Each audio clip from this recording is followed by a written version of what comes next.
Hi, welcome to Nightly Haven. I'm your host, Nikki, and if you're drawn to the dark, the strange, and the unusual, then you're exactly where you're meant to be. This is where history gets uncomfortable, where myths unravel, where the stories you thought you knew change. So, before we step into tonight's mystery, make sure you subscribe, like, and share, because the deeper we go, the darker it gets. Now, let's begin.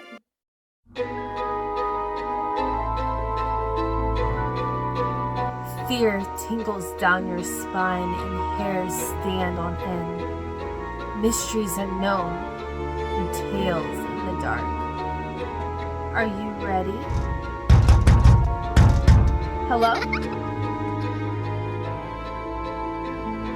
They say he drank poison and didn't die. They said he was shot and kept walking. They said he drowned beneath frozen water, eyes open, refusing death.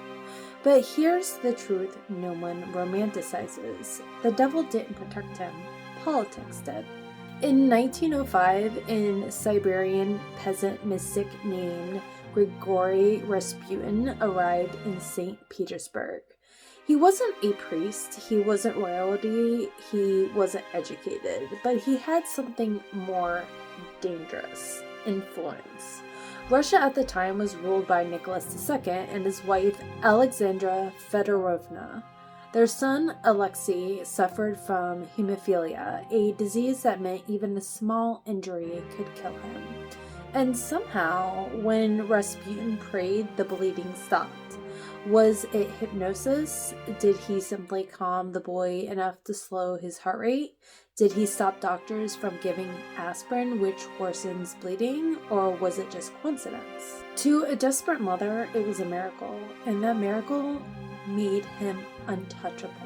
I have always been obsessed with the Romanov history and legend, and I just really had a deep dive on this. So here's where the myth-making begins. The Russian aristocracy hated him, not because he was supernatural, but because he was a peasant who had the ears of the empress. Rumors exploded. He was sleeping with the empress. He was controlling policy. He was part of a cult. He was the Antichrist. He could not be killed. Much of this came from political enemies and tabloids. Propaganda painted him as a sex-crazed occultist corrupted at the throne. But historians now believe that many of those wild claims were exaggerated, even fabricated, to destabilize the Romanovs during a time when Russia was already crumbling from war and poverty. He wasn't magic. He was a symbol, and symbols are powerful. So, December 1916, a group of nobles led by Felix Yusupov, I'm sorry if I'm pronouncing any of these names wrong, I'm so bad at pronouncing stuff right. The famous story says they poisoned him with cyanide and he didn't die. They shot him and he got up. They shot him again and he still moved. They beat him and then they threw him into the Neva River. Autopsy, water and lungs, meaning he drowned. But here's the part most people don't know. The autopsy report was inconsistent. Some early reports mentioned no poison found. Some historians question whether cyanide was even used. The drowning claim may have been exaggerated.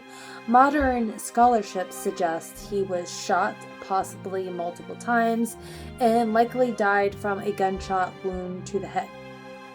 The unkillable monk narrative, it made better propaganda. It made the conspirators look heroic, and it made Rasputin legendary. Shortly before his death, Rasputin allegedly wrote a letter warning.